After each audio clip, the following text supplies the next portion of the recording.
Bonjour à tous et bienvenue dans cette nouvelle vidéo où nous allons voir ensemble l'incroyable découverte faite au large de Yonaguni, l'un des mystères archéologiques les plus incroyables de ces 50 dernières années.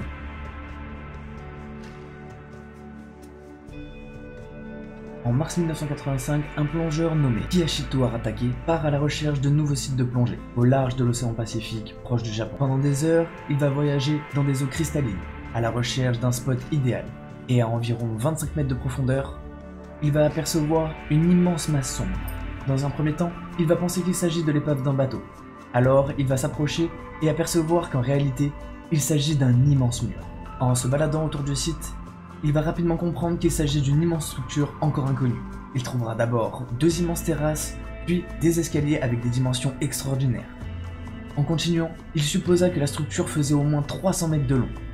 Et arrivé à son sommet, il a pu déterminer une forme. La forme d'une gigantesque pyramide. Cette nouvelle va alors rapidement faire le tour des médias. Et très vite, les scientifiques et les professeurs vont se pencher sur cette affaire pour déterminer à quelle structure et à quelle civilisation cela pourrait appartenir. Plusieurs expéditions vont alors être menées, et elles vont permettre de localiser le site bien plus précisément, ainsi que des ruines avoisinantes. Mais cet énigmatique site découvert par le plongeur va rapidement devenir l'un des mystères archéologiques les plus controversés du monde. Car pour certains, il s'agirait simplement d'une coïncidence ou d'une pareidolie. Et la structure aurait été formée par un phénomène géologique naturel. Alors que pour d'autres, comme le professeur Umura, l'hypothèse la plus probable serait celle d'une structure qui aurait été façonnée par l'homme. Et pour lui, cela pourrait également être un temple qui aurait été immergé il y a de très nombreuses années. Car après avoir étudié attentivement la structure, le professeur affirmera que le site ressemble à un tombeau, ou une pyramide que l'on connaît déjà. La maquette du site qu'il a reproduit montre également qu'il y a de fortes chances que cette structure ne soit pas naturelle et ait bel et bien été faite par l'homme. Il appuie notamment ses affirmations sur le fait que la nature n'aurait jamais pu réaliser des escaliers aussi rectilignes que cette structure.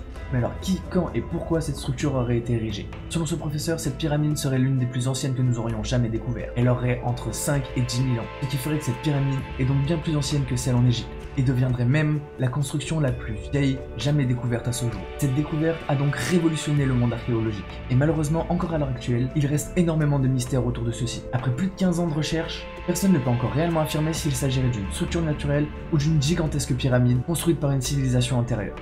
Mais les recherches continuent, alors peut-être que nous aurons les réponses dans les prochaines années. Voilà, c'est déjà la fin de cette vidéo, j'espère que ça vous aura plu, n'hésitez pas à me le dire dans les commentaires, et si vous avez d'autres sujets que vous voulez que je traite dans mes prochaines vidéos, vous pouvez toujours liker, partager et vous abonner. Nous on se retrouve dans une prochaine vidéo, c'était Kiko on Fire, peace out.